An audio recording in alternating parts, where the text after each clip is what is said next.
Shri N K Akbar.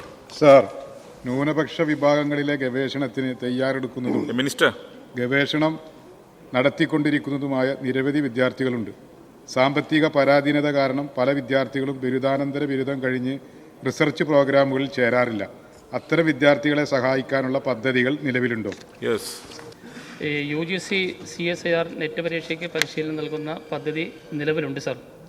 സ്ഥാപനങ്ങൾ മുഖാന്തരം വിദ്യാർത്ഥികളെ തിരഞ്ഞെടുത്ത് പരിശീലനം നൽകുകയാണ് ചെയ്യുന്നത്.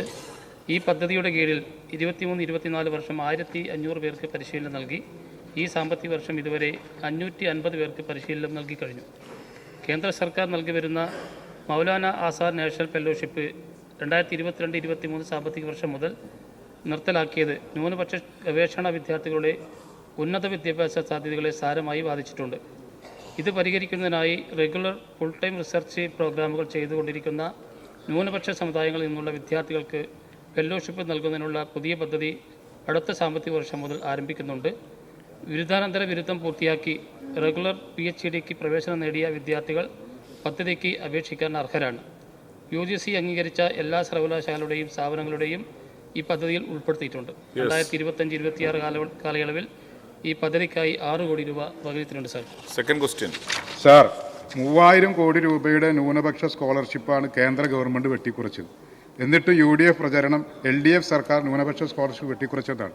എൻ്റെ ചോദ്യം, കേന്ദ്ര സർക്കാർ പ്രീ മെട്രിക് സ്കോളർഷിപ്പ് നിർത്തലാക്കിയതിനെ തുടർന്ന് സംസ്ഥാന സർക്കാർ 1 മുതൽ 8 വരെ ക്ലാസ്സുകളിലെ ന്യൂനപക്ഷ വിദ്യാർത്ഥികൾക്കായി ആരംഭിച്ച മാർഗദീപം സ്കോളർഷിപ്പിന് എത്ര അപേക്ഷ ലഭിച്ചു?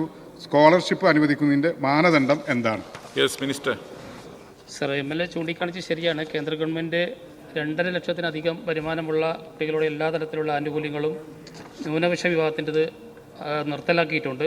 പക്ഷേ കേരള ഗവൺമെൻറ് ആ വരുമാന പരിധി കണക്കാക്കാതെ എല്ലാ കുട്ടികൾക്കും കൊടുക്കുന്നതിന് വേണ്ടിയിട്ടുള്ള നടപടി ഇപ്പോൾ സ്വീകരിച്ചു വരുന്നുണ്ട്. മാർഗദീപം പദ്ധതിയുടെ അടിസ്ഥാനത്തിലാണ് ഇത്തരം കുട്ടികൾക്ക് നമ്മൾ ഈ ആനുകൂല്യങ്ങൾ സ്കോളർഷിപ്പും അതായത് 1-ാം തരം മുതൽ 8-ാം തരം വരെയുള്ള ന്യൂനപക്ഷ വിദ്യാർത്ഥികൾക്ക് സ്കോളർഷിപ്പ് നൽകുന്ന നടപടിയാണ് സ്വീകരിച്ചു വരുന്നത്. 2,87,139 കുട്ടികൾക്ക് നമ്മൾ നിലവിൽ ഈ ആനുകൂല്യം നൽകി വരുന്നു സാർ.